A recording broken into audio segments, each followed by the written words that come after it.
खुलताबाद म्हणतात त्याला. आता रत्नापूर तालुका आहे हा पूर्वीचा. या ठिकाणी आपण सर्वजण जमा झालेलो आहोत. गुरु या विषयावर आजचं थोडस आपलं चिंतन म्हणून का गुरु कसा असतो, काय असतो, गुरु पौर्णिमेनिमित्त आपल्या या गुरुला काय महत्व असतं, गुरुचं कार्य काय, कसं असतं, काय करावं, ह्या काही जे आपल्या मनामध्ये संभ्रम घालणारे जे प्रश्न आहेत, या प्रश्नाचे उत्तर थोडेफार ज्याला त्याला मिळता का नाही मिळता ते बघा, काही सांगण्याचा प्रयत्न मी करत आहे.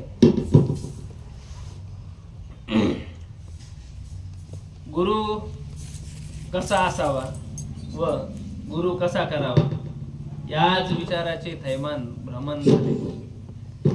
मन आत्म्याला व शरीराला भ्रमित करत असते.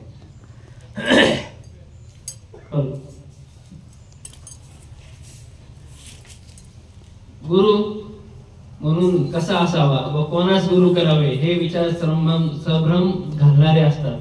कारण की बऱ्याच जणाला आपल्याला आता काही काही जण नवीन असतात, काही काही ह्याच्यात मुरलेले असतात. जे मुरलेले त्यांना बऱ्यापैकी माहिती आहे का गुरु कसा करावा, काय करावा. आता गुरु करायचे ज्याचे त्याचे विचार आहे. कोणी स्वार्थासाठी गुरु करतं, कोणी हितासाठी करतं. दोनच गोष्टी असतात प्रत्येक ह्या जगामध्ये. जसं अणु आणि रेणू हा विषय सगळ्यांनी ऐकलेला आहे, कानावर तरी ऐकलेला असेल, पाहिलेले कोणी नसेल पण ऐकलेले, कारण की ते डोळ्यांनी पाहते. जसं अणु आणि रेणू हे दोन आहे, तसं सत्य आणि असत्य यावेळी दोन गोष्टी आहे की नाही. आभाळ जमीन, थंड गरम, स्त्री पुरुष, अशा प्रकारे प्रत्येक गोष्टीच्या मागे दोन म्हणजे काय, द्वंद्व. म्हणून त्या आपल्या गुरुच्या एक वाक्यामध्ये आलं, द्वंद्वातीतम गगन सदृशम. आता जे मी म्हटलो त्याच्यामधलाच अर्थ हा. तर द्वंद्वातीत जे काही आहे हे ते गुरु तत्व आहे. मग द्वंद्वाच्या अतीत जायचंय म्हणजे काय, शंका नको. पहा तुम्ही सगळेजण एखादी गोष्ट करायची राहिली का विचार करतो माणूस, करू का नको करू. द्वंद्व आहे ना, करू का नको करू. म्हणजे काय होतं, त्यावेळेस शंका निर्माण होते. ज्याच्या मनामध्ये शंका निर्माण झाल्या म्हणजे द्वंद्व निर्माण झाल्यावरच शंका निर्माण होते, मग याला म्हणतात द्वंद्व. मग ज्यावेळेस द्वंद्व निर्माण झालं तर शंका निर्माण होणारच. मग द्वंद्व या शंकेला कारण आहे. मग या द्वंद्वाच्या आतीत जायचं तर काय पाहिजे, त्याला गुरुकृपा लागते. मग तसं आपलं एक नेहमीच एक म्हण आहे, गुरुकृपेविना नाही आत्मज्ञान, वाहुगा तो शीन साधनांचा, सहज साधन गुरुकृपा जाण, जीवाचे कल्याण तेने होय. ज्याच्यावरती गुरुची कृपा झाली, नीट ऐका बरं का, ज्याच्यावरती गुरुची कृपा झाली त्या शिष्याला काहीही उणीव नाही. जगातली अशी कोणतीच गोष्ट नाही की ती त्याच्यासाठी अशक्य. कधी गुरुची कृपा झाली. मग गुरुची कृपा होण्यासाठी काय काय करावं लागतं हे सगळ्यात महत्त्वाचं. कारण की गुरुची कृपा सहज होत नसते. जेव्हा गुरुची कृपा आपल्यावरती जर समजा आपल्याला असं प्रत्येकालाच वाटतं ज्यांनी गुरु केलं का आपल्या गुरुची कृपा आपल्याला व्हायलाच पाहिजे, है की नाही. पण संभ्रम असं निर्माण होतं का त्याच्यासाठी नेमकं आपल्याला काय करायचं. मागच्या वेळेस मी या ठिकाणी प्रवचन केलं होतं, त्यावेळेस गुरु कसा करावा, काय करावा याबद्दलचं मी थोडक्यामध्ये सांगितलं होतं. गुरु करताना तरी थोडक्यात परत सांगतो, गुरु करताना गुरु हा बघून करावा. कारण की गुरु हा एकदाच करता येतो, तीनदा गुरु करणे म्हणजे हा स्वार्थ आहे. नाही या गुरुकडून काही झालं नाही, आपलं बदलून देऊ, नेक्स्ट दुसरं पाहू. जशी एखादी पतिव्रता स्त्री असते, तिचा विवाह एका पुरुषासोबत ज्या पुरुषासोबत झाला, आता काय पाहायचा अधिकार आहे. पोरग पोरी त्या पाहू देतं, पोरगी पोराला पाहते, पोरीला जर पोरग पटलं तरच करतो, है की नाही. मग विवाह होतो. आता आलं. पहिले असं काही नव्हतं. पहिले जे आपले वडीलधारी लोक जे करतील तसं करतील. काही काही स्त्रियांना आपला पती लग्न झाल्यावर कळत होता का आहे समजा दिसायचं बाबतीत, हा असा आहे म्हणून. तोपर्यंत त्यांना पती कसा दिसतो, काय दिसतो, काय फक्त लग्न ठरलं, लग्न. पण घरच्यांच्या विश्वासावरती टिकून ती स्त्री पतिव्रता धर्म निभवत होती आणि शेवटपर्यंत तोच माझा सगळं काही आहे, तोच माझा भगवंत आहे आणि तोच माझा सर्वस्व आहे या गोष्टीला प्राधान्य देऊन ती संसार प्रपंच करीत होती. आणि तिचं ते सत्व होतं. या सत्वातूनच अनुसया माता जी आहे ज्यांच्या मुलाच्या मंदिरात समोर आज आपण इथं बसलेलो आहे. मला काहीतरी स्टोरी दुसरी सांगायची नाही, मला गुरुतत्व समजून सांगायचे का एक निष्ठता गुरुची कशी असते ही समजून सांगायची, त्याच्यासाठी मी हा विषय घेतला. जशी अनुसया माता एक निष्ठा आपल्या पतीच्या चरणाची सेवेला होती आणि त्या तिचं सत्व इतकं होतं की तिन्ही देव तिची परीक्षा घ्यायला आल्या असताना सुद्धा तिचं सत्व हरण करू शकले नाही. आणि त्या ठिकाणी तिन्ही देव शरण येऊन तिने असं वरदान मागितलं की तुम्ही तिघही बालरूपामध्ये, जसं आज तुम्ही बालरूपामध्ये मी तुम्हाला तयार केलं आणि तुमचं जे काही अन्न उदरभरण होतं हे मी तुमच्या म्हणण्यानुसार जसं तुम्ही अट घातली त्या अटीनुसार मी तुम्हाला दूध पाजलं, असंच नेहमी तुम्ही माझ्या घरामध्ये लहान रूपात नांदावी ही माझी इच्छा आहे. म्हणजे तिने तिच्याकडनं जगाचं हित मागून घेतलं, स्वतःच नाही. लक्षात घ्या, तिला मूलबाळ नव्हते म्हणून मागितलं असं नाही, जगाचं हित व्हा. एवढ्या मोठ्या विभूती माझ्या घरात आलेलं आहे आणि जगाचा जर उद्धार करायचा आहे मला तर ह्यालाच मागून घेऊ. पण ह्यांच्या दृष्टीकोन हे माझ्या घरी जन्माला आल्यानंतर जे काही कार्य होणार आहे पुढचं भविष्य, आत्री ऋषी त्यांचे जे पती होते त्यांना माहिती होतं काय होणार आहे. मग त्यांनी सल्ला दिला होता आपल्या पत्नीला, तू काही नको मागू, फक्त तुम्ही माझ्या घरी जन्म घ्या एवढंच मागा. आणि अशा अनुषंगाने त्या ठिकाणी श्री गुरु दत्तात्रेयाचा जन्म त्या अनुसया मातेच्या उदरी झाला आणि त्या जगाचं कल्याण झालं, जगाचं हित झालं. आणि आत्री ऋषी आणि अनुसया मातेचं जे काही नाव हे आज सगळ्यांना माहिती परिचयामध्ये आहे की नाही. माणसासोबत गेल्यावरती काही जात नाही, पण जी माणसाची कीर्ती ही कीर्ती त्या माणसाला शेवटपर्यंत कामी येते. तर ही अशा पद्धतीची जी कीर्ती आहे. सांगण्याचा भाव एक का ती तिच्या पतीशी एक निष्ठ होती की माझ्या पती वाचून दुसरं कोणी नाही. बरोबर आहे की नाही. त्यांच्या चरणाची सेवा हीच सगळी काही आहे. तसं एखाद्या शिष्याने जर ठरवलं की जो गुरु करायचा आहे असा करू का एकदाच, परत दुसरा करायची गरज पडली नाही पाहिजे, आहे की नाही. मग तो कसा असो, करायच्या अगोदरच बघा काय असं नसन गुरुचं दोष किंवा गुण, या दोनच गोष्टी असतात. एक दोष, जसं मी मागाशी सांगितलं द्वंद्व, गरम थंड, तसं हे द्वंद्व, दोष आणि गुण. दोष आणि गुण दोन्ही बघा करायच्या अगोदर. आणि जर समजा तुम्हाला दोष आढळले नाही आणि गुण आढळले फक्त, तेव्हाच तुम्ही गुरु करशाल ना, का नाही. ज्यावेळेस आपण गुरु करतोय आणि गुरु आपल्याला शिष्य म्हणून स्वीकारतोय, या क्षणामध्ये काय होतं, गुरुला शिष्य पटला, शिष्याला गुरु पटला, त्यावेळेसच नातं जोडतं ना, का नाही. एखाद्याला तर शिष्याला गुरु नाही पटला आणि गुरुला शिष्य पाटला, नातं जमन का, नाही जमू शकत. शिष्याला वाटलं नाही मला हाच गुरु करायचा आहे आणि त्या गुरुला वाटलं नाही मला असा शिष्य नको, होईल का, होऊ शकत. ज्यावेळेस दोघांची संमती राहील त्यावेळेस गुरु शिष्याचं नातं होईल ना. मग ज्यावेळेस करताना गुरु शिष्याचं नातं जर संमतीनं झालं, कालांतरानं गुरुचा स्वार्थ का शिष्याचा स्वार्थ, गुरु आणि शिष्यामध्ये जर भेद निर्माण झाले तर याचा दोष शिष्याला लागतो. गुरुला लागतो का नाही लागतो हा विषय आपला नाही, तो त्या गुरुपदाचा आहे.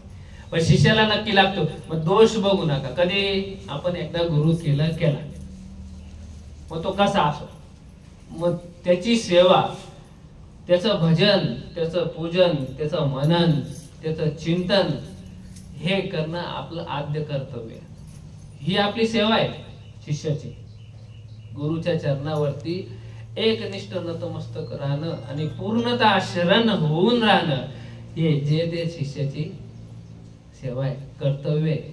हे जर तुम्ही करत नाही तर त्या माणसाला शास्त्रामध्ये सुतकी मानलेलं आहे. सुतकी कसं मानलेलं आहे, सद्गुरूचे नाम जया नाही मुखी, जाणावं तो सुतकी सर्व काळ. जो शिष्य असा आहे ज्याच्या मुखामध्ये जर त्याचं सद्गुरूचं नाव नाही, सद्गुरूचं भजन नाही, चिंतन नाही, मनन नाही, पूजन नाही, आहे की नाही?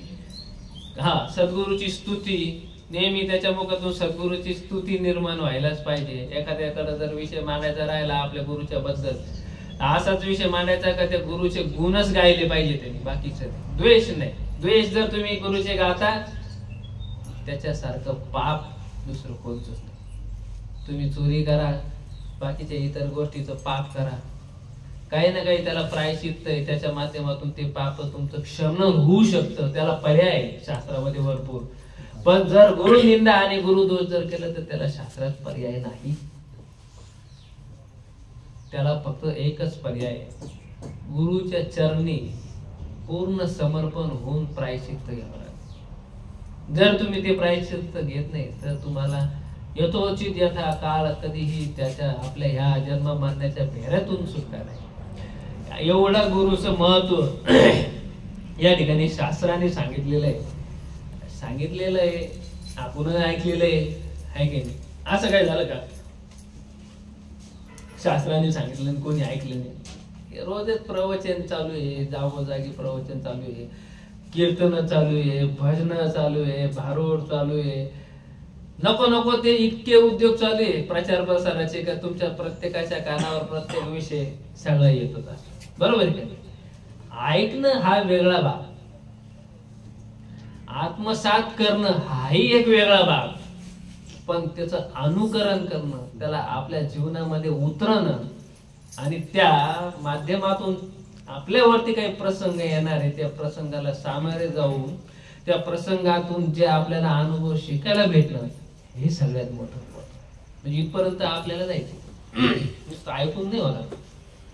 आज या ठिकाणी कोणता तरी महाराज आणला होता संभाजीनगरहून, त्यांनी प्रवचन केलं, काही दोन शब्द चांगले तुटके फुटके सांगितले, आपण ऐकले, गेलो घरी. लागला आपण संसार प्रपंचामध्ये हेच घडतं सगळ्यांसोबत. नाही तिथं बसलो होतो, लईच मन परिवर्तन झालं. काय कीर्तन होतं, असं वाटलं की आपण धार्मिकच झालो. उद्यापासून देवभास, देवाची भक्ती, गुरुची भक्ती, तेवढा उद्योगच आपल्याला, बाकी काही नाही. किती दिवस हा जोश जो आपल्या मनामध्ये जे निश्चय करतो किती दिवस राहतो काय सांगते? नुसतं ऐकू नका, विचार करा मी काय म्हणतो. म्हणजे त्या विचारातून तुम्हाला काहीतरी चांगलं भेटावं माझा उद्देश आहे. त्याच्यातून तुम्हाला काहीतरी भेटलं पाहिजे आज या ठिकाणातून, है की नाही? किती दिवस आपला अनुभव काय सांगतो? 1 दिवस 2 दिवस बस. काही जणांचा असलं तर हप्ताभर गुरुची सेवा पूजा एकदम निष्ठ नियमाने करेल. एखाद्या गावामध्ये नवीन मंदिर झालं आपल्या बाजूला, उद्या गावात जरा लांब झालं थोडस, आपल्या जवळचं गोष्ट सांगतो. आपल्या जवळ एखादं मंदिर उद्या, कोणत्या देवाचं उद्या, पांडुरंगाचं उद्या किंवा आणखी कोणाचं उद्या, त्या मंदिरामध्ये आपण सप्त्याला जातो, 7 दिवस तिथं थांबतो. भजन पूजन कीर्तन, त्या मंदिराची सेवा आपल्या माध्यमातून होती. काला होतो, काला गेला झाला. त्यानंतर त्या मंदिराचे स्वतः जे पुजारी, इथून सांगतो सुरुवात, ते किंवा आजूबाजू नियम ठरतो का हा रोज संध्याकाळी हरिपाठ होईल. हरिपाठ झाल्यावरती आरती बी आपण करू. जोश आहे, करायलाच पाहिजे. पहिल्या हरिपाठाच्या दिवशी 20-25 जण राहतात, नवीन आहे ना. दुसऱ्या वेळेस 25 चे 24, तिसऱ्या दिवशी 24 चे 23. हळूहळू हळूहळू हळू तर ती करायला लागतच. त्याच्यातून खूप झालं, महिना 1.25 महिन्यानंतर 1, 2, 3 बस. तुम्ही कोणत्या मंदिरात जा, जे जुने झालेले मंदिर येते, है की नाही? हळूहळू कमी होत होत होत हे का होत? प्रत्येकाच्या मनामध्ये हा प्रश्न आहे, प्रत्येकाच्या का असं नाही. कंटिन्युटी म्हणजे ज्याला आपण काय म्हणतो सातत्य का नाही होत? कारण मन हे असं आहे, मन आपल्याला त्या वाहत्या पाण्यामध्ये, जसं नदीमध्ये सातत्यानं पाणी राहतं का? नाही. ज्यावेळेस पाऊस आला पाऊस पडला त्यावेळेस नदीला पाणी. उन्हाळा आला का? तसं आपलं उन्हाळा म्हणजे काय? संसार प्रपंचात रमलेलं मन म्हणजे उन्हाळा. तेव्हा आपल्या मनामध्ये कधीच त्या निर्मळ गंगेचं पाणी होऊच शकत नाही. आणि इकडे काही भगवंताच्या सानिध्यात आलं की पावसाळा, नदीला पाणीच पाणी, मन एकदम मस्त. तुम्ही एखाद्या मंदिरात जाऊन पहा, तुम्हाला फ्रेश वाटत का नाही? घरची आठवण येते का? एकदम. एखाद्या लईच रागात घरी भांडण झाला की काय झालं, तो पुढे जातो. दोन प्रकार आहेत त्याचे. एक तर दारूच्या दुकानात जाईल, तिथंच त्याला करवतं, आणखी त्याचं मन. आणि लईच आपल्या थोड्याफार आपल्या क्षेत्रातलं काही असलं तर नाही एखाद्या देवाच्या ठिकाणी जाऊ द्यायला जे येते लई ताणला पर्याय येते तिकडे. दोन आहे, दोन मी कधी सांगा तुम्हाला, मी स्पष्ट सांगतो. दोन अरे जगच त्याच्यावरती दोन. मग दोनच गोष्टी होत्या. एक, मंदिरात का वाटतं मंदिरात गेल्यावर चांगलं? कधी कारण मंदिरात देवी आहे की नाही? मग तो देव बोलतो का? मंदिरामध्ये प्रत्येक जण येतो आणि तो सात्विक बुद्धी घेऊन येतो आणि त्याच्यामुळे त्या मंदिराच्या तिथलं स्थान हे तापलेलं असतं, तापस्वी होतं ते मंदिर. कारण की तिथले सगळ्या जणांच्या विचारातले जे विचार आहे हे एकदम चांगल्या पद्धतीचे ते विचार करून ते माणसं त्या ठिकाणी येत असते. म्हणून तिथं त्या ठिकाणी त्या मंदिराच्या ठिकाणी ऊर्जा तशी असते. म्हणून आपल्याला म्हणते, मग आपल्या घरामध्ये अशी ऊर्जा निर्माण होऊ शकत नाही का? होऊ शकते, पण त्याच्यासाठी आपल्याला तसं राहावं लागतं.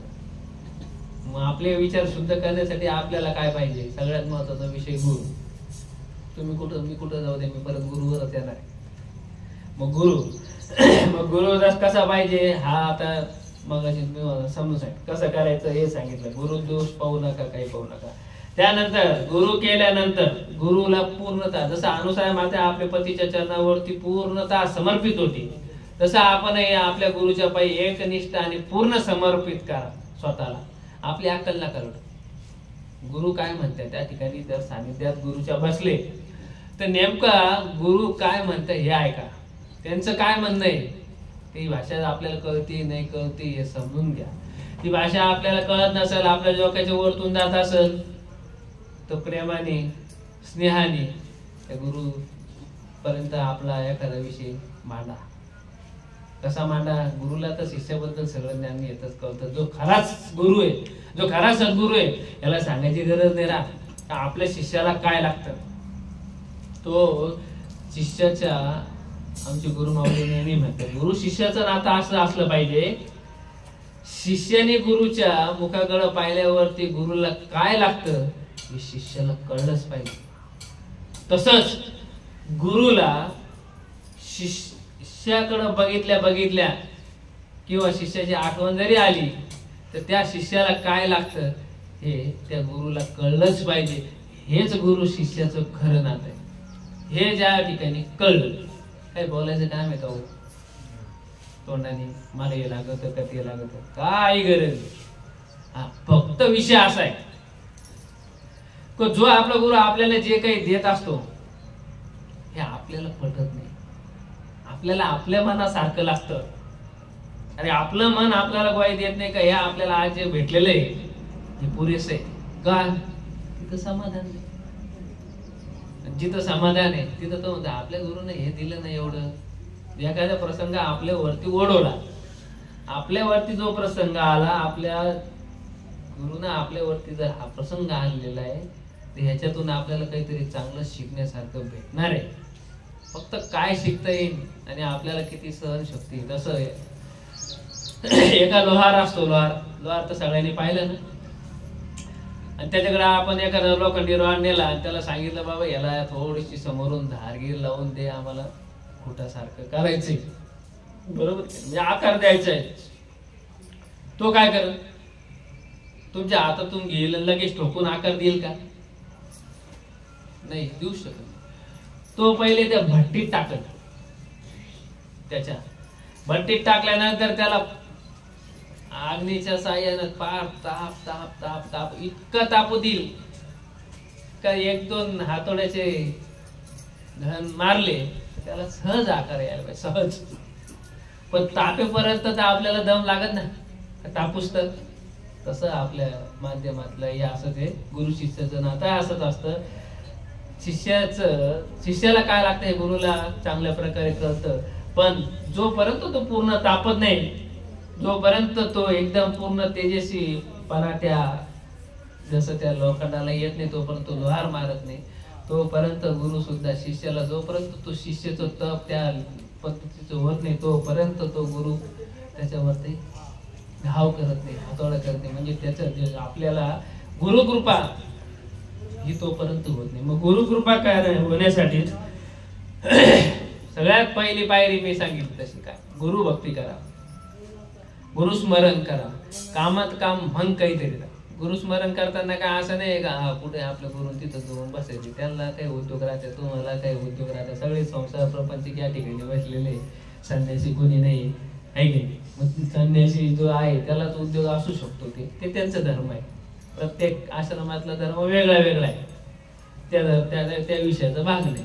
आज आपण संन्यासी नाही, संसार प्रपंच. मग कामात काम म्हण काहीतरी राहा. तुम्ही चालता बोलता, आपल्याला गुरुची सेवा गुरुची भक्ती मनातून करायची.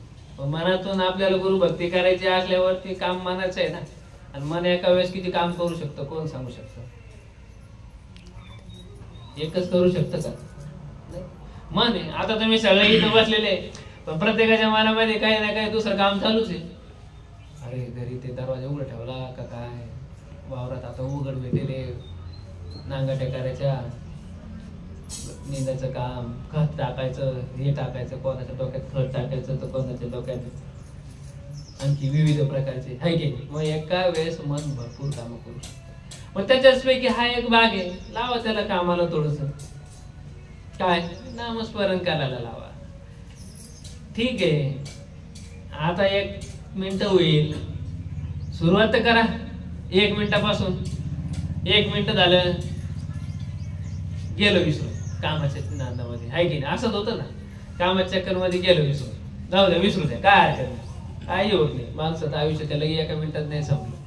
मग ज्यावेळेस आठवलं अरे नाही आपल्याला गुरुस्मरण करायचं होतं, कारण नामस्मरण करायचं होतं, राहिलंच. मग ज्यावेळेस आठवलं परत 1 मिनिटापासून सुरू करा, मग 2 मिनिटं करा. हप्त्याभरानं का होईना, एखाद्या वेळेस हप्त्याभरातून एकदा तर आठवण येईल का आपल्याला नामस्मरण करायचं म्हणून, का नाही? एवढं तर येईल ना.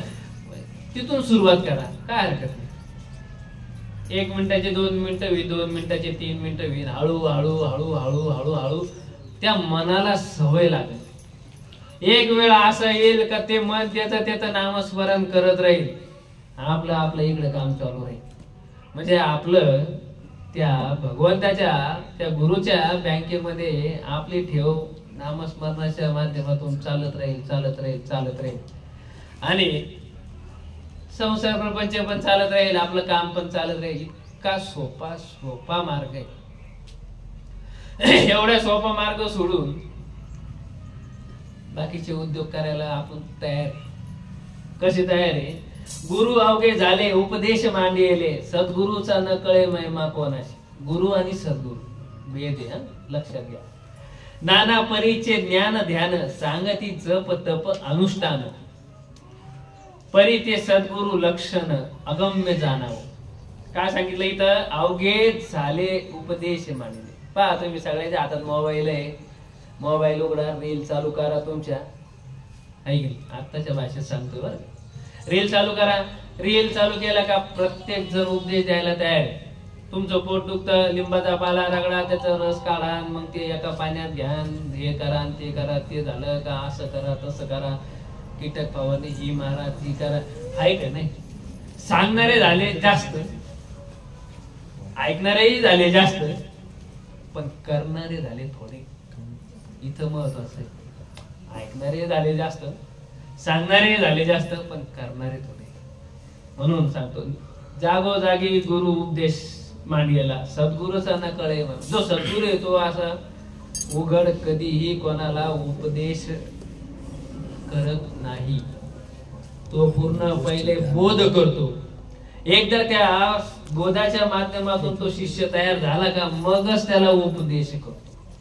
उपदेश आणि बोध हा फरक आहे बरं का. आज मी जे काही माहिती सांगतोय तुम्हाला, ही बोध आहे. एखाद्या गोष्टीबद्दलची माहिती घेणं आणि माहिती सांगणं किंवा करून घेणं याला बोध म्हटले गेलेलं आहे. पण एखादी कृती करण्याला लावणं याला उपदेश सांगितलेलं आहे शास्त्रामध्ये. मग उपदेश वेगळा आणि बोध वेगळा. आता इथं सगळे जाणकार लोक आहेत, पण मी असे पण बरेच लोक पाहिले का ज्याला बोध आणि उपदेश खंता येते. आपले हिंदू संस्कृतीमध्ये आपल्या संस्कृतीतल्या आपल्याच लोकांना या शब्दाच्या खेळामध्ये गुरफटून असं टाकलेलं आहे का नेमका आपल्याच लोकांना या शब्दाच्या मुळे कळत नाही. जनसामान्याला ही कळकळ आहे ही आमची. जनसामान्याला काही गोष्टीचा खुलासाच नाही. बोध कशाला म्हणतात? ऐकलेले 10 नाही 100 वेळेस ऐकलेले, 1000 वेळेस ऐकलेले आहे की नाही, पण त्याचा खुलासा नाही. आता बोध आणि उपदेश हे 2 गोष्टी आहे, बरोबर. 2 गोष्टी मधले अर्थ वेगवेगळे. आता काही वेळेस काय साधू ऋषी मुनी आहे की नाही, आपण काय समजतो मी तुमच्यातलं बरं का, मी काही लय ज्ञानी नाही, मी तुमच्यात. मला असं वाटत होतं साधू तेच राहते, मुनी तेच राहते. काय फरक आहे साधू मुनी ऋषी काय फरक आहे का काही फरक तुम्हाला वाटत होता? महाराज तेच आहे की नाही. हे खूप अर्थ वेगळे वेगळे, यांच्यातले फरक खूप वेगळे वेगळे. म्हणून मी फक्त ते 2 शब्द तुम्हाला समजून सांगायचे म्हणून हा विषय मांडला का उपदेश आणि बोध याच्यातला फरक आहे. मग नाना परीचे ज्ञान ध्यान सांगती जप तप अनुष्ठान. मग हे काय करते तुम्हाला? जप करा, तप करा, अनुष्ठान करा, पारायण करा, करायला काही हरकत नाही. भगवंताचं कार्य आहे, भगवंताचं कार्य करायला कशालाच नकार नाही. पण सर्वप्रथम गुरु करा. मग गुरु केल्यानंतर तो ठरवेल ना गुरु कोणत्या क्वालिटीचा शिष्य आहे किंवा त्या शिष्याची पात्रता काय आहे की नाही. समजा तुमच्याकडं एखाद्या आईला 4-5 मुलं असतात आहे की नाही. कोणत्या मुलाचं पोट दुखत, काय खाल्ले हे तिला एकदम चांगलं माहिती असतं, बरोबर की नाही. कोणत्या मुलाला कधी भूक लागते हे तिला माहिती असतं. कोणचा मुलगा काय काम करू शकतो, किती हुशार आहे, कसा आहे हा तिला माहिती असतो. आणि त्याच अनुषंगाने ती त्या मुलांना काहीतरी काम जरी सांगायचं असलं आणि काही सांगायचं असतं तर ती त्याच पद्धतीने सांगते. एखाद्याला लय लवकर भूक लागलेली राहते, तिला माहिती राहते, ती काय म्हणते हे बाळा चाल बरं पटकन जेवून घे, लवकर म्हणते त्या पोराला. आणि एखाद्याला माहिती भूक लागणे, तिला फक्त असं विचारेल अरे तुला जेवायचंय का आता का नंतर जेवायचं? नाही मी नंतर. बरं. तसं गुरुला प्रत्येक शिष्याचं माहिती असतं. त्या हिशोबाने तो त्याला एखाद्याला जर जप तपाची गरज असली तर तो गुरु सांगतो ना वेळ आल्यावर, हा जर तू त्या ठिकाणी जाय तप कर जप कर काय कर काय नाही. आणि जर सहज गुरु कृपा ज्याला झाली ती अशी त्याला जप नाही, तप नाही, अनुष्ठान नाही, पारायण नाही, त्याला काही गरज नाही. त्याला फक्त एकच गरज आहे काय? गुरु सेवा आणि गुरु भक्ती एकनिष्ठतेने मनोभावे. हा सगळ्यात मोठा महत्वाचा विषय का भाव. तुम्ही गुरुभक्ती करू लागले, मनापासून करू लागले, पण भाव उत्पन्न नाही होत. भाव उत्पन्न होत नाही तो पण तुम्हाला त्या रस्त्यावर टिकून राहावं लागेल. देवाची या द्वारी उभा क्षण भरी तेने मुक्तिचारी साधी. मग एक क्षण का बरं म्हणलं? एक क्षण, एका क्षणाचा तो भाव त्या भगवंताला त्या गुरुला लागतो. तर एक क्षण जरी आपल्या मनामध्ये तो उन्मनी भाव तयार झाला गुरुबद्दलचा तर गुरुकृपा सहज झाली. पण त्याच्यासाठी आपल्याला कंटिन्यू म्हणजे नेहमी सातत्यानं आपल्याला ते गोष्टी करावं लागेल. परी ते सद्गुरु लक्षण अगम्य जाणावं. म्हणजे सद्गुरु लक्षण हे वेगळे हे समजून घेण्यासाठी आपल्याला त्या सानिध्यात राहावं लागेल. त्यांची काय बोध उपदेशाची भाषा ही कळून घ्यावं लागेल. अगम निगम दारी एक ते जानका अधिकारी चुकोनी झाले वैरी देवाची. जे आगम निगम करणारे म्हणजे हे गुरु सोड ते गुरु धर ते गुरु सोड हा धर तो धर ते धर इकडून झालं का तिकडं यारे याच्याकडून काय होत नाही त्याच्याकडे पाहू त्याच्याकडून काय होत नाही याच्याकडे जाऊ. आगम आणि निगम येणं आणि जाणं हे जे जाणकारी का नसती नाही. पण ते काय सांगितले भगवंतांनी चुकोनी झाले वैरी देवाचे. यांच्यामुळं आपल्या समाजामध्ये आपल्या हिंदू संस्कृतीमध्ये आपल्या धर्मामध्ये संभ्रम निर्माण झालं. नेमका आपल्या जनसामान्याला हेच कळत नाही नेमकं हे करू हे करू, दारात दिवे लावू का घरात लावू का तुळशीलाच पाणी घालू का नको घालू याच्यातच गुर पडले. याला म्हणतात कर्मकांड. बरोबर आहे. मोबाईल मुळे तर मी तर सांगतो ना आतापर्यंत असे आता आमचं दरवेळेस आमच्याकडे काही लोक समस्या घेऊन येत असते, असं झालं तसं झालं, हे झालं ते झालं, चालूच राहते. त्याच्यातले काही काही असे पण आलेले नाही तर ते पोरं नवीन उमलत्या काळातले लोक पोरं, तर त्यांच्याकडून काहीतरी आपल्याला भविष्य घडणार आहे आपल्या समाजाचं, असे मुलं ते विचारतात, नाही नाही काय ते मोबाईलवर त्या महाराजला ते असं सांगितलं, त्यांनी तसं सांगितलं, नेमकं काय करायचं. मग चुकी त्या महाराजांचे सांगण्यावाले की ऐकणाऱ्याचे काय भेद आहे. त्यांनी सांगितलं हे काही चूक नाही.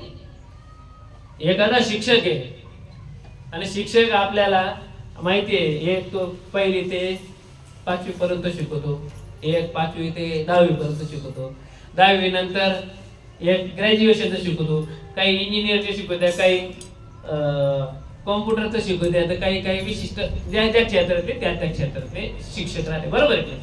1लीतल्या मुलांनी जर 10वीतल्या वर्गात जाऊन बसल्यावरती त्याला कळणार आहे का काय शिकू राहिले, तुम्ही सांगा. नाही ना.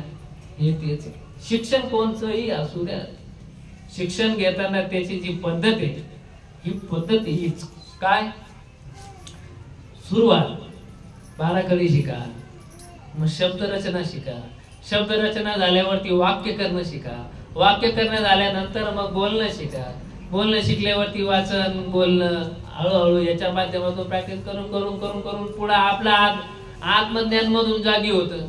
मग त्याच्यातून आपण जे काही वाचलं त्याच्यातून आपल्याला काही नवीन नवीन नवीन नवीन गोष्टी शिकायला भेटत्या, काढायला भेटत्या, त्याच्यात चिंतन होतं, मनन होतं. त्या चिंतन आणि मननामधून आपल्याला परत आपलं संशोधन करता येतं का नाही, हे खरं आहे का ते खरं आहे की नाही. असं झालं का जन्माला आलेला बाळाला लगेच ABCD म्हण रे कसं म्हणत नाही तू, होईल का असं नाही. मग समाजामध्ये सगळ्या प्रकारचे सगळ्या वृत्तीचे लोक आहेत.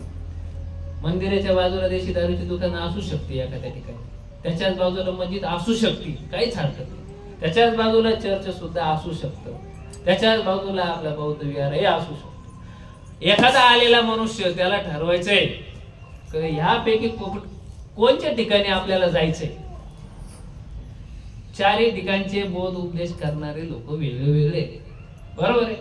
चारही ठिकाणी वेगळे वेगळे बोध उपदेश दिले जातील का, कारण की त्यांच्या नियमानुसार प्रत्येक मंदिराचे जसे नियम वेगळे वेगळे राहतात. पांडुरंगाच्या मंदिरात जर गेले तुम्ही पंढरपूरला तर लगे पायाला डोकं टेकून दर्शन घ्या, काहीच हरकत नाही. मग तुम्ही बालाजीला गेल्यावरती वाद घालणार आहे का, आमच्या पंढरीनाथाचं डायरेक्ट डोकं टेकून दर्शन घेतो आम्ही, तुम्ही इथं गाऊन नाही घेऊन घेत. अरे नियम वेगळे बाबा तिथले, त्या मंदिराचे नियम जसे तसे तुम्हाला राहावं लागत, नाही तर येऊ नका, तुमचं स्वतंत्रता आहे तुम्हाला. तसं मोबाईलवर झाले, समाजामध्ये झाले, प्रत्येक प्रकारचे साधू आहे, मुनी आहे, ऋषी आहे, महाराज आहे, म्हणजे गुरु. सगळ्यात महत्वाचा शब्द सांगायचा होता गुरु. तो साधू ऋषी मुनी जो काही असन नसन तो गुरु, सद्गुरु. आपल्याला मनाला स्वातंत्र्यता आहे ना, कसं निवडायचं. मग स्वातंत्र्य ज्यावेळेस आपल्याला येतं मग कोणाचं दुसऱ्याचं ऐकायला काय. त्याचं उदाहरण एक छोटं जातं. एखाद्या ठिकाणी आपण चर्चा करायला 4-5 जण बसलेले आणि गप्पा टप्पा चालूच राहते गावामध्ये इकडे तिकडे आहे की. आणि एखादं म्हणलं नाही नाही आम्ही रात्री काय केलं, फिरत फिरत आम्ही गेलो होतो, 1-2 जण होतो आणि पाणी तिकडून येत होतो, तिथं ते चिंचेचं झाड आहे आणि त्या चिंचेच्या झाडाजवळ राहतो काहीतरी आवाज येतो बरं का, असा आवाज येत होता. आम्ही असं पळालं तिथून, नीट घरीच नाही पाहिलं. दुसरं काय म्हणतो, काय बोलताय राव तुम्ही, परवाच्या रात्री तर मी तिथं झोपेल होतो, आमचं वावरच पलीकडून आहे, मला तर काही वाटलंच नाही, नेहमी झोपत असतो मी. नाही आम्हाला काहीतरी वाटलंच करायचं. काय झालं, जो निर्भीडपणे आत्मविश्वासाने त्या ठिकाणी जो झोपत होता त्याच्यामध्ये मनामध्ये काय निर्माण झाली, कल्पना, शंका निर्माण झाली, कल्पना निर्माण झाली. आता त्याला संध्याकाळी परत तिथं झोपायला जायचं. सांगा बरं तुम्ही जाईल का, गेला तर तो झोपेल का जेवढं निर्भीडपणे तो पहिले झोपत होता तो. जर त्याचा आत्मविश्वास पक्का आहे, काय ऐकायचं म्हणजे ते चाठवायचं. इथं आपण रात्रंदिवस झोपलो, एवढ्या वर्षापासूनचा आपल्याकडे आपला अनुभव आहे, हा सोडून आपण दुसऱ्याचा ऐकून आपला अनुभव एका क्षणामध्ये संपवायचा आहे का, नाही. जर संपवतो आपण आपल्यासारखं मूर्ख कोणी नाही, बरोबर आहे का. काय झालं, दुसऱ्याच्या सांगण्याहून आपला विश्वास आपणच घालवला, ही चुकी करू नका, कधीच करायची. ठीक आहे, प्रसंग येईल ना आपल्यावरती, आपल्याला जर तिची गायची गरज पडलीच, बळजबरी नका जाऊ. खरं आहे का खोटं जाऊन पाहतो मी, नाही. हे आत्मविश्वास नाही म्हणत याला, ओव्हर कॉन्फिडन्स म्हणतात. त्याला काय अतिविश्वास म्हणजे काय म्हणतात, अहंकाराच्या भागातला हा भाग आहे. अहंकारामधले बरेच प्रकार आहेत, त्या प्रकारातला हा प्रकार हा नाही. आपल्यावरती खरंच प्रसंग त्या ठिकाणी झोपण्याचा आलेला आहे. समजा एक उदाहरण देतो बरं का झोपण्याचं. याच्या बाबतीत तुम्ही तुमच्या पद्धतीने तुम्हाला काय घेता येईल तसं घ्या. तुम्हाला जे काही प्रसंग आले त्याच्यात काही शिकता आलं तर तुम्ही शिका. अशा वेळेस आपला अनुभव तगडा आहे ना. आपण एवढ्या दिवसापासून मी झोपलो, मला कधी काही झालं नाही, यांना झालं, यांचा भ्रम असू शकतो. खरं आहे का खोटं आहे याची शाश्वती आपल्याला जर करायची, निर्भीडपणे जाऊन त्या दिवशी तो झोपाव त्या पोराने. त्याला रात्रभर जर काही नाही झालं तर कायचं काय, हे खोटं आहे. खरा खोटं जर हे करायचं असेल तर एखाद्याच्या म्हणण्यावर आपल्या मनाला बदलू नका. आपलं मन दृढ ठेवा. कसं दृढ ठेवा? म्हणूनच मी मगाशी म्हणलो, सद्गुरु पायी एकनिष्ठ राहा आणि पूर्ण समर्पण करा. मग तो कसा सांगतोय, मग तशीच एक तुम्हाला स्टोरी सांगतो. उज्जैन नगरामध्ये एक राजा होता आणि तो शिकारीसाठी एका अरण्यामध्ये गेलेला आहे आणि त्या ठिकाणी भिल्ल समाजाचा एक त्याच्यासोबत त्याचा सेवक होता. जंगलात गेले, त्याला बिचारायला तहान लागली राजाला, आणि त्या ठिकाणी तो भिल्ल समाजाचा जो होता, जाता जाता जाता त्याला एक शिवालय लागलं, म्हणजे महादेवाचं मंदिर लागलं. जुनं, इतकं जुनं होतं, ते खूप जुनं होतं. आणि तिथं महादेवाची पिंड होती. आणि ती महादेवाची पिंड त्या राजाला आवडली आणि तीच महादेवाची पिंड ह्याला भेटलेली होती. कोणाला? त्या भिल्ल समाजाच्या एका व्यक्तीला. मग ती महादेवाची पिंड याला भेटली. हा म्हणे, वा वा वा, काय छान योग झाला आज का मला महादेवाची पिंड भेटली. नाही नाही, आता ही पिंड माझी आणि या पिंडीची मी मनोभावे सेवा करणार. पण सेवा माहिती नाही ना कशी करायची, म्हणून त्याने कधी सेवा केलीच नव्हती याच्या अगोदर महादेवाची. मग सेवा माहिती करून घ्यायची तर त्याला काय करावं लागेल, जो जाणकार आहे त्याला विचारावं लागेल. आता जाणकार तिथं कोण आहे? फक्त राजाच. राजाचं मन कपटी थोडस. राजाला वाटलं हे मला भेटली पाहिजे. आता काही लोक घोडीचे राहत्याच, काही नाही, सगळेच राहत्या. फक्त एवढे का घोड कुठले कुठं वापरतो, कोणी कुठं वापरतो. मग तो राजा म्हणे, अरे ही तो पिंड घरी न्यायची. हो म्हणे, मला याची सेवा करायची, कशी करायची माहिती नाही, ते सांग म्हणे. चलन म्हणे, सांगतो. सोपं आहे म्हणे, त्याला घरी नाही, घरी त्याला घराच्या तिथं बाहेर स्थापन कर आणि रोज या पिंडीला भस्म लावल्याशिवाय तुझी पूजा पूर्ण होणार नाही. भस्म लाव आणि मगच तुझी पूजा झाल्यावरती मगच जेवण कर. पण त्याची खोड एक अशी करून दिली त्यांनी का भस्म हा स्मशानातलाच लागल. स्मशानाच्या भस्म व्यतिरिक्त या महादेवाच्या पिंडीला दुसरा भस्म लागणार. राजाच्या डोक्यात विषय वेगळे होते. यांनी असं म्हटलं होतं, मग मी कुठून आणू?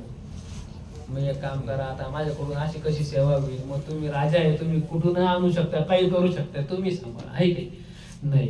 त्यांनी त्या राजाच्या त्या कुबुद्धीला न मानता त्यांनी पूर्णतः विश्वासाने ती पिंड घरी घेऊन गेला आणि त्या राजाने त्याला उपदेश केला होता, बोध केला होता की हा असं असं कर, तुझी पूजा मान्य होईल.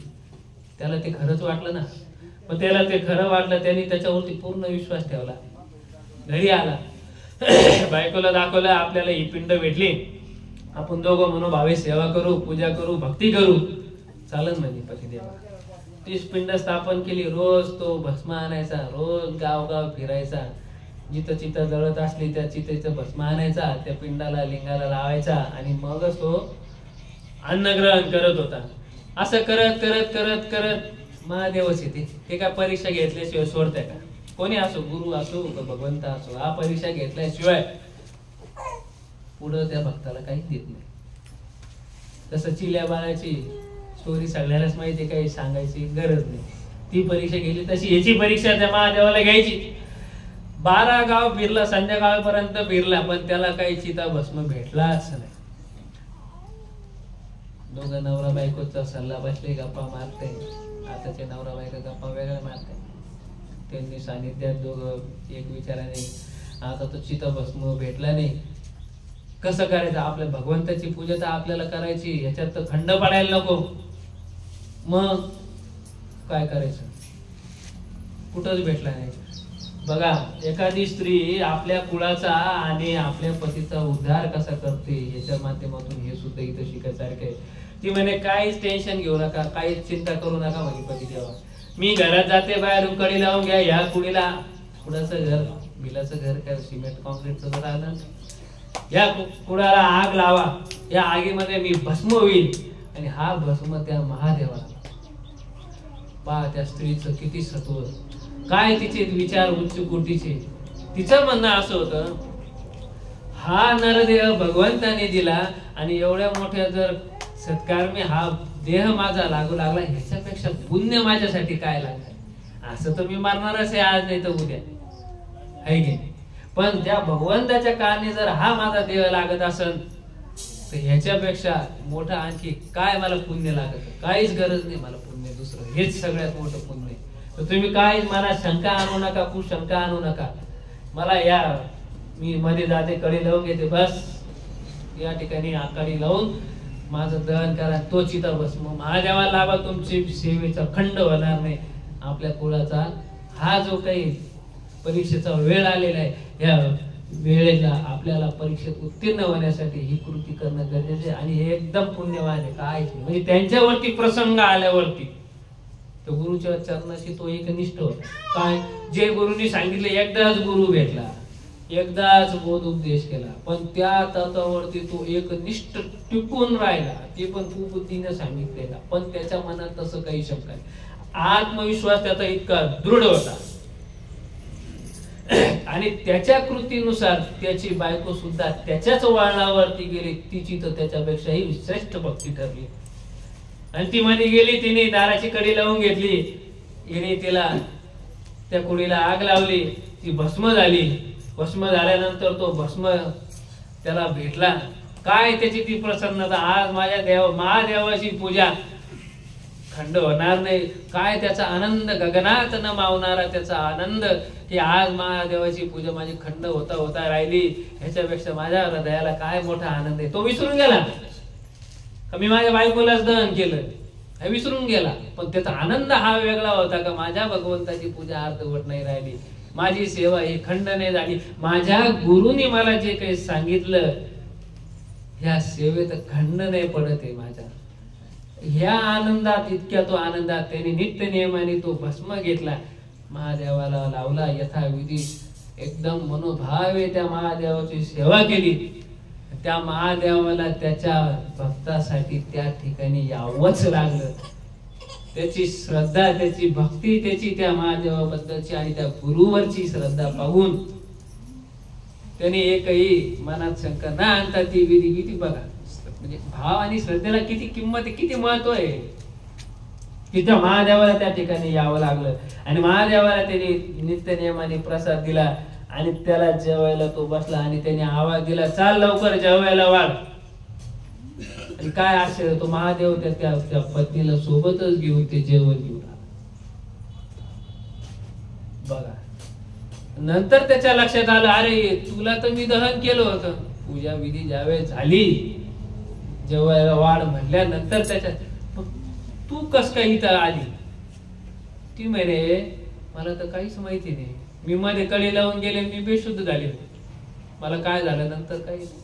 मग महादेवाचं त्यांनी दर्शन, महादेवाने त्या जोड्याला दर्शन दिलं आणि त्या ठिकाणी महादेवाची पूर्णतः कृपा.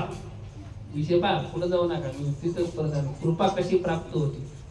परीक्षा घेतल्यानंतरच कृपा, त्याच्यावरती यथा सांग कृपा त्या गुरुची आणि महादेवाची दोन्ही कृपा सोबत झाली आणि तिथून त्याचा उद्धार झाला. त्या बिलाचं नाव आज सुद्धा ग्रंथामध्ये आपल्याला सगळ्याला वाचायला मिळेल, है की नाही?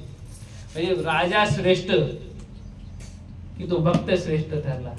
म्हणून गुरु भक्ती ही कशी करायची ह्या विषयावरती आपल्याला विषय चालू आहे. मग त्या गुरु भक्तीसाठी असंही आपल्याला स्वतःच मनाला बदलून आपल्या मनाचे विचार बदलून आपल्याला गुरुभक्ती करावीच लागते. आणि याच गुरुभक्तीला पाहून गुरु कृपा करतात. आणि त्याच कृपा झाल्यानंतर त्याला कशाचीही गरज, कशाची उणीव त्या ठिकाणी भासत नाही. त्याच्या मनामध्ये जरी एखादी अशी चिंता निर्माण झाली, आमचे जेवढे शिष्य आहे, आमचे जे शिष्य मंडळ जेवढे आहे, आमचे जेवढे गुरुबंधू आहे, ह्याला हा रोजचा अनुभव आहे. मनात खंत आली का उद्या त्यांचं काम सहज व्हायलाच पाहिजे. ज्यांच्यावरती गुरुची कृपा झाली, रोजचे अनुभव आहे. ह्या गुरुकृपेचं फळ इतकं मोठं असतं द्यावं की त्या गुरुकृपेला सीमा नाही. कारण की त्या भगवंताला त्या ठिकाणी राहावं. एक दिवस असं झालं, मडीची यात्रा होती. त्या दिवशी एक जण आमच्या घरी आला आणि तो म्हणला, का हो म्हणे तुम्ही नाच बघतो? म्हणलं हो बाबा. मग तुम्ही इथं काय करू लागले? म्हणलं का बरं? बरं आहे का, सगळं गाव जत्रा पूर्ण लोक समाज त्या ठिकाणी मडीला जमा झाला म्हणे आणि त्या नाथाच्या दर्शनासाठी गेला म्हणे. तुम्ही घरीच, तुम्ही बघताय का काय? मग आपले थोडेसे तारा जुळत राहत्या, टिल्ल्याम चालू झाले. हे आपल्याला म्हणू लागला, पण हा बी तर नाच बघतोय नाही, हा बी तर इथंच आहे ना. आपल्याला विचारू लागला का हे कसं घडलं? मग जाऊ दे, त्याचं कर्म त्याच्याकडं. मग त्याला प्रश्नाचं उत्तर तर द्यावं लागलं ना. अरे बाबा तसं काही नाही म्हटलं, आमच्या गुरुनं तीर्थयात्रा करा हा विषय तर मानलेलाच म्हटलं. जसं मी मागाशी सांगितलं, ह्या गुरुकृपेसाठी न जप, न तप, न अनुष्ठान, न पारायण, न काही लागत नाही. फक्त गुरु भक्ती आणि गुरु एक निष्ठता लागते. मग असं कसं म्हणे? हा हे उलट आहे जरा आमचं थोडंसं. उलट कसं काय, समाजाच्या विरुद्ध चालते का तुम्ही? म्हणलं नाही, आम्ही फक्त गुरु आज्ञेत चालतो, गुरुच्या आज्ञेच्या बाहेर नाही चालतो, बस एवढंच. आमच्या गुरुचं म्हणणं साधं सोपं आहे का भगवंताकडे तर पूर्ण समाज जातो, सगळे जात्या. जे काही मनामध्ये त्याच्या स्वार्थ असता हा घेऊन जात्या की मला देवा तुझा संचार होऊ दे, देवा मला तुझी भक्ती जळू दे, देवा माझं घरदार चांगलं चालू दे, माझ्या घरी लक्ष्मी राहू दे, माझ्या घरी किटकिट होऊ देऊ नको, माझं मंदिर मोठं होऊ दे, माझ्याकडे लय लोक येऊ दे. आणखी इतर प्रकारे जे काही असेल नसेल प्रत्येकाच्या मनातल्या गोष्टी ते सांगत्या. पण माझे गुरु असे नाही शिकवत म्हटलं. मग माझे गुरु असे म्हणत्या, आपली भक्ती आणि एकनिष्ठता एवढी दृढ ठेवा की मडीतला जरी देव असला आणि आणखी कुठला असला का त्याने आपल्या हृदयामध्ये यायला पाहिजे.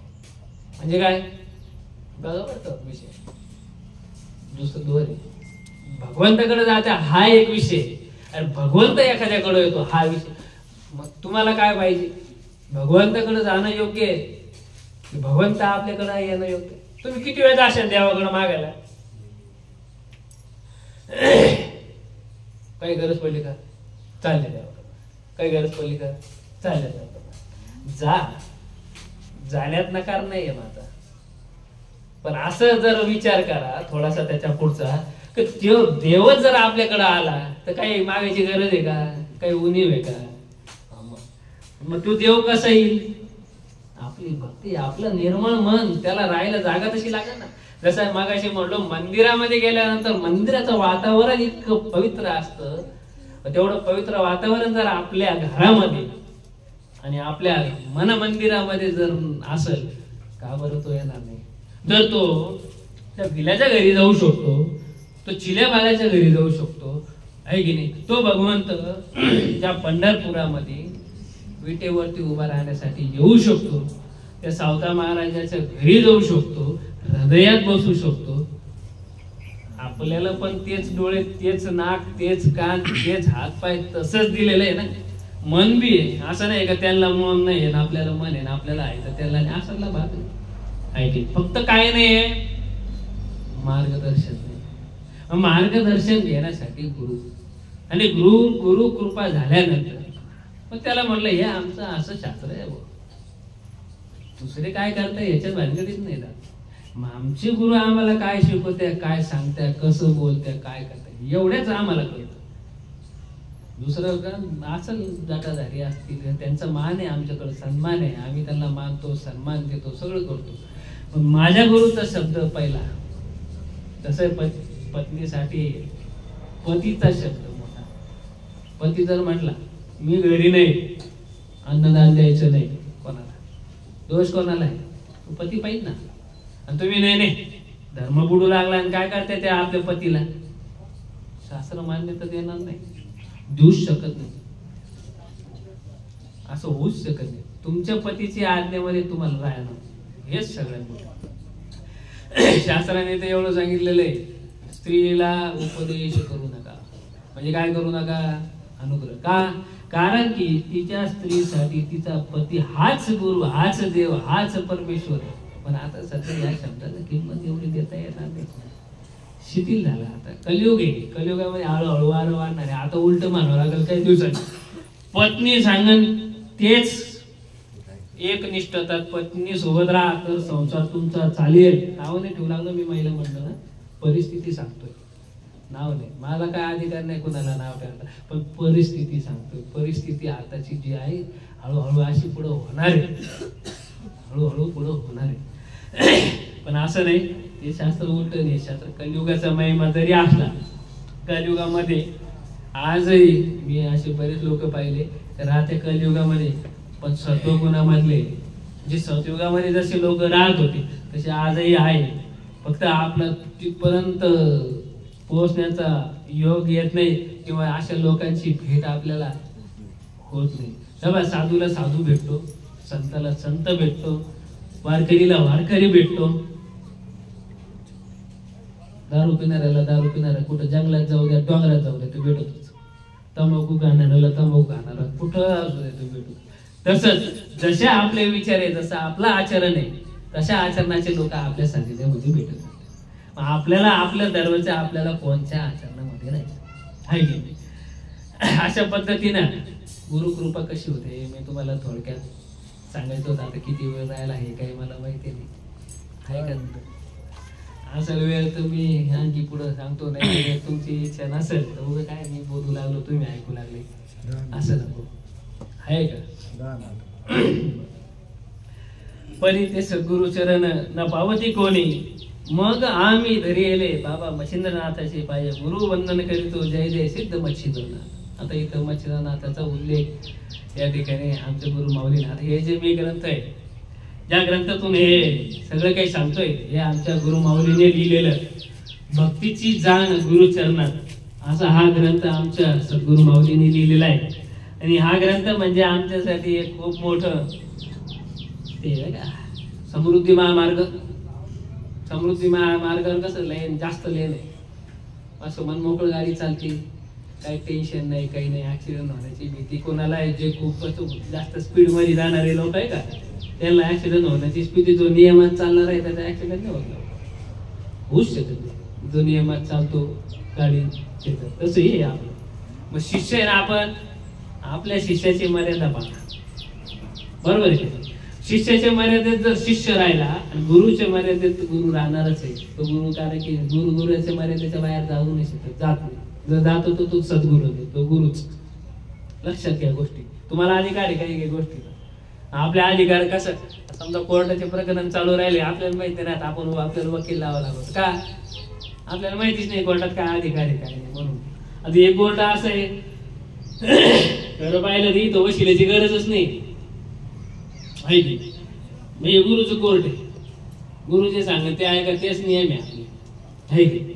अशा पद्धतीने जर मर्यादेमध्ये चालतो, त्या भक्ताला काही अडचण येत नाही, त्याला सहज मार्ग भेटतो. इतकं सोपं आहे हो, काय सांगावं देवा, इतकं सोपं आहे.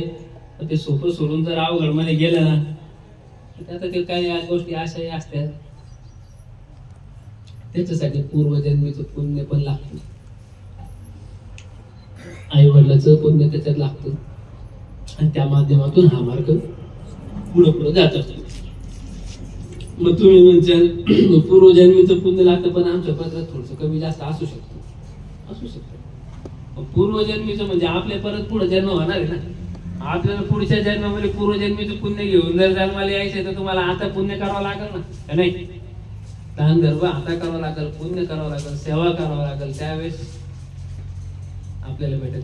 2 रुपये जर आपल्याला समजा असं वाटेल घरात यायचे, घरात बसल्यावरती काही दिल का दे रे हळदी पलंगावर असं होईल का? नाही, त्याच्यासाठी आपल्याला मेहनत करावं लागेल ना. गुरु उपदेश सगळ्याला करतो, पण ज्याच्या शिष्याने त्याचा जो काही बोध उपदेश केले काय गुरुनी, त्याच्या माध्यमातून आपला पुरुषार्थ साधून घ्यायचा असतो. शिष्याला गुरु जे सांगतात त्याचं उदाहरण मी तुम्हाला सांगतो. बरेच आतापर्यंत गुरु होऊन गेले, व्यास मुनी झाले, भरपूर झाले, असं मी काही वैयक्तिक नाव घेण्यात काही मजा नाही, बरोबर. पण त्यांचेही शिष्याचे ते कुणाचे शिष्य होते, ते ज्यांची शिष्य होते. समजा उदाहरण घेऊ, कालच एक उदाहरण घेतलं होतं मी, तेच आज या ठिकाणी घेतो. अर्जुन आहे, अर्जुनाचे गुरु कोण आहे? द्रोणाचार्य. मग त्याचा शिष्य एक आणखी होता, कोण? एकलव्य. एकलव्य सुद्धा द्रोणाचार्याचा शिष्य होता. पण एवढं एका द्रोणाचार्याने त्याला, त्यावेळेस द्रोणाचार्याकडे तो गेला होता एकलव्य, का मला शिष्य करून घ्या, माझी धनुर्विद्या तुम्ही बघा कशी. पण द्रोणाचार्याला तो शिष्य मान्य होता, पण त्यावेळेस धर्मव्यवस्था होती, ब्राह्मण क्षत्रिय वैश्य, त्यानुसार त्यांना काही मर्यादा होत्या, त्या मर्यादेत ते गुरु राहिले. ठीक आहे, त्यांनी गुरुचा द्वेष नाही केला, त्यांनी मनापासून त्या गुरुला गुरुच मानलं. गुरु द्रोणाचार्याचा पुतळा समोर ठेवला आणि हाच माझा गुरु म्हणून मनोभावे, लक्षात घ्या, मनोभावे त्या पुतळ्याला त्याने गुरु मानला. एखाद्याने जर म्हणला दगडात कुठं देव असतो का?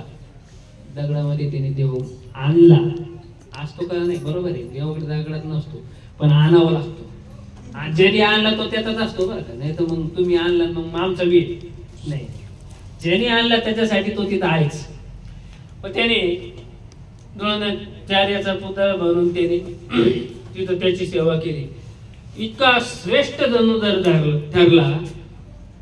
आणि त्यावेळेस द्रोणाचार्य त्या ठिकाणी चाललेले आणि बघितलं, अरे एका मासा लटकलेला एकदम लांब, याच्यावरती बरोबर त्याच्या त्या बिंदूवरती हा बाण लागला. हा धनुर्धर कोण आहे? तिथं गेले, बघितलं, अरे आता माझा पुतळा आहे, तू कोण? म्हणजे मी एकलव्य, तुमचा शिष्य आहे गुरु. मी तर तुला कधी शिष्य म्हणलो नाही, मी तुमच्याकडे आलो होतो आणि आला होता बस. मग त्या दिवशी तुमचे मी पाय पडले, तुम्ही मला जो काही बोध दिला त्याच अनुषंगाने मी जगलो आणि मी तुमची भक्ती करून, ही विद्या तुमचीच, मग मला तुला दक्षिणाही द्यावं लागेल, गुरुदक्षिणा. हो नक्कीच देणार. काय गुरुदक्षिणा द्यायची तुम्ही सांगा, मी द्यायला तयार आहे. पण ज्यासाठी त्या शिष्याने अट्टहास केला, पूर्ण आयुष्य घातलं, कशासाठी? धनुर्विद्या शिकण्यासाठी.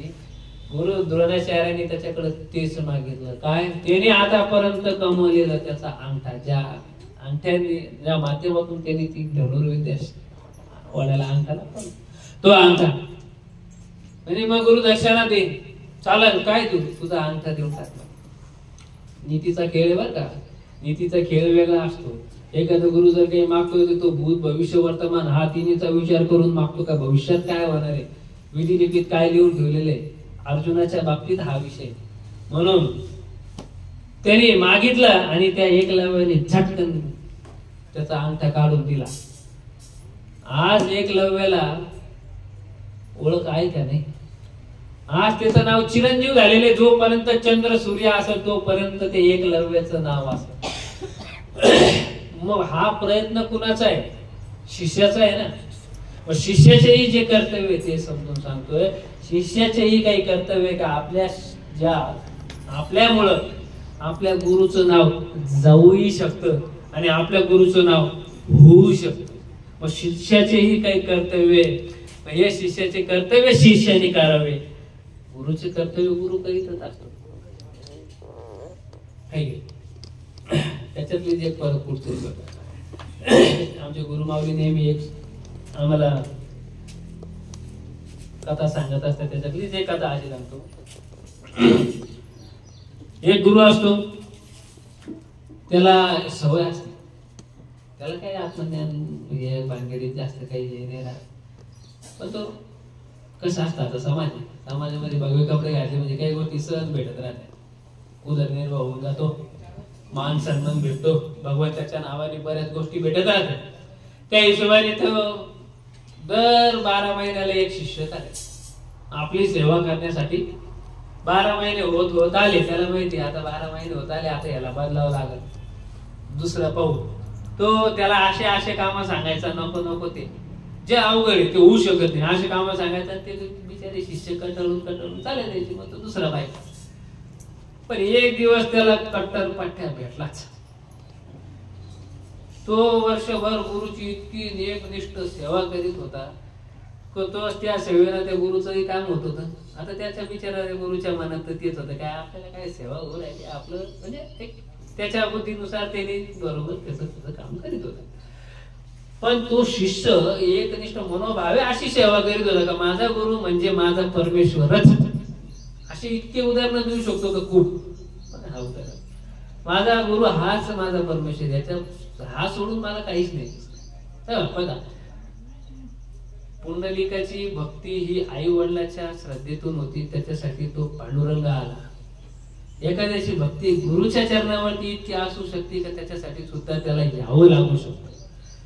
समाजामध्ये असे जे काही घटक आहेत जे समाजापासून दूर राहिलेले, गावाच्या बाहेर राहिलेले, त्यातली एक वेश्या सुद्धा अशा येतील. अशा काही वेश्याचे सुद्धा नाव आज चिरंजीव झालेले, त्यांच्यासाठी सुद्धा भगवंत आला. ते काय धर्म कर्म करता ह्याच्यानुसार नाही, त्याची श्रद्धा भक्ती कशाशी एकजूट झालेली. कुठेतरी तुम्हाला आपली श्रद्धा भक्ती एकजूट करावी लागल, त्याच्या माध्यमातून आपला उद्धार होणार आहे. कशाची का आहे की. मग त्या शिष्याची तर त्याच्या गुरुपायी इतकी भक्ती झालीच एकनिष्ठ. आता आला वेळ कसा, 11 महिने झाले. आता ह्याच्या डोक्यात आला आता हा शिष्य बदलायची वेळ आली, आपल्याला हे बदलावं लागल. मग याला काही ना काही काम सांगावीच लागत ना. एक दिवस प्रसंग असा आला, गुरुने बघितलं फुल पाऊस चालू आहे, इतका पाऊस चालू आहे का खूप पाऊस, ढोबे पाऊस पडतो, नद्या नाल्याला पूर आलेला आहे, नदीला त्यांच्या पूर आलेला आहे. गुरुने सांगितलं, ए म्हणे शिष्य इकडे. काय गुरुदेव, काय मला भूक लागली म्हणे, भिक्षा मागू ना. चालेल, पण एक अट आहे म्हणे माझी, ती अट पूर्ण कर. म्हणे काय, आज मला भिक्षा आपल्या गावातली नको म्हणे, पलीकडच्या गावातून मला भिक्षा घेऊ दे. शिष्य असाने म्हणलं, काय गुरु एवढा पाऊस पडू लागला, नद्याला पूर येले, इतका पाऊस पडले बाहेर, आता एवढ्या पावसात जाऊ का मी नदी वलांडतो, मी राहीन का जिवंत, जाईन ना भाऊ. असं नाही म्हणलं, ठीक आहे तेव्हा घेऊन येतो, बस एवढाच शब्द त्याच्या तोंडात. आणि तो गेला नदीमध्ये, पाय ठेवला, त्या नदीने त्या शिष्याला रस्ता दिला. तो नदीतून त्या पहिलं तिरी गेला, त्या ठिकाणून भिक्षा घेऊन आला आणि त्या गुरुला दिली.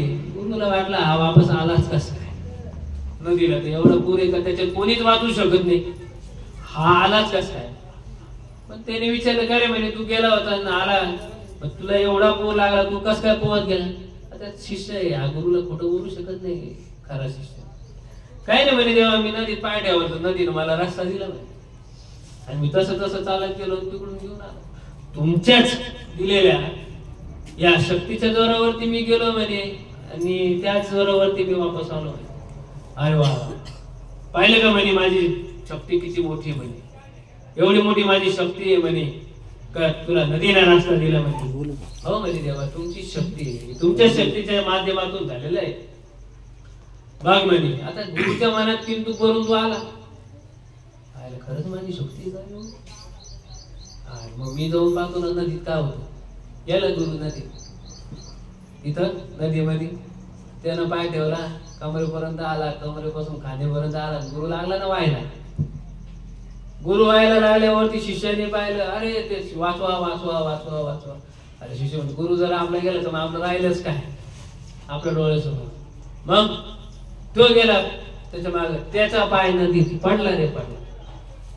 नदीने परत त्याला रस्ता दिला आणि त्या गुरुला वाचवून त्याने शिष्याने त्या गुरुला नदीकाठी आणलं.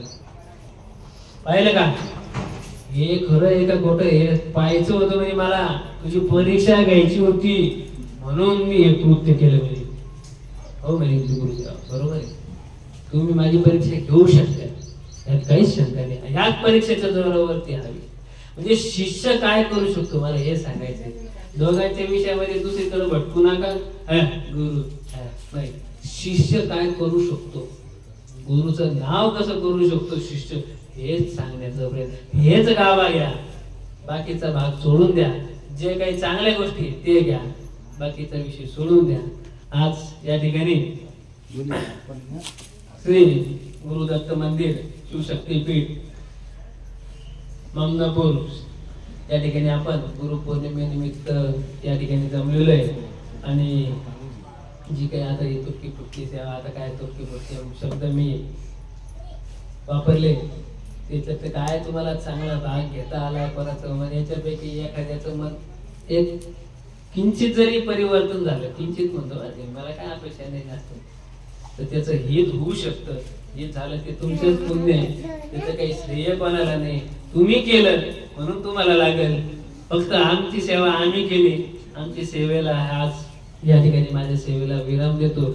आता काय पुढचं नियोजन जसं असेल तसं होईल. झालेली सर्व सेवा माझ्या सद्गुरु चरणी अर्पण करून माझे जे काही शब्द आहे या ठिकाणी आजच्या पुरते थांबवतो. आजच्या पुरते मला बोलायची सवय, मी बोलत बोला, त्याच्यामुळे शब्द थांबवतो म्हणल्यावरती विषय वेगळे होते. का हो एखादा हो आहे राहतात, तुम्ही तर म्हणले आता मी बोलणार नाही, तुम्ही कसं काय बोलून राहिले म्हणजे मला परत येऊ द्या इथं वाढे नका करू. सेवा या ठिकाणी थोडं थांबवतो. पुढील नियोजन गणेश भाऊ आणि त्यांचे सहकारी कोण असेल त्या ठिकाणी देतो. झालेली सर्व सेवा माझ्या गुरुचरणी अर्पण करतो. अवधूत चिंतन गुरुदेव दत्त दत्त दत्त. बोला पुंडलिक वरदे हरी विठ्ठल श्री ज्ञानदेव तुकाराम पंढरीनाथ महाराज की जय. बोला ममलेश्वर महाराज की जय. नवनाथ महाराज की जय. अवधूत चिंतन श्री गुरुदेव दत्त दत्त दत्त दत्त निरंजन. हरि ओम. आता लगेच तिथं आरती होईल. आरती नंतर 9 लहान मुलं नवनाथ बनवून जेवणासाठी बसतील, मग बाकीची मंडळी बसल. मंदिराच्या गर्भगारामध्ये कोणी आरती झाल्याच्या नंतर सुद्धा जाऊ नका. आधी 2-3 जणच थांबतील मध्ये. जागेवर उभा राहा, महिला मंडळा जागेवर उभा राहा, मंदिरात जाऊ नये. जे आजूबाजूला थांबलेले त्यांनी आरतीसाठी मंदिरात या.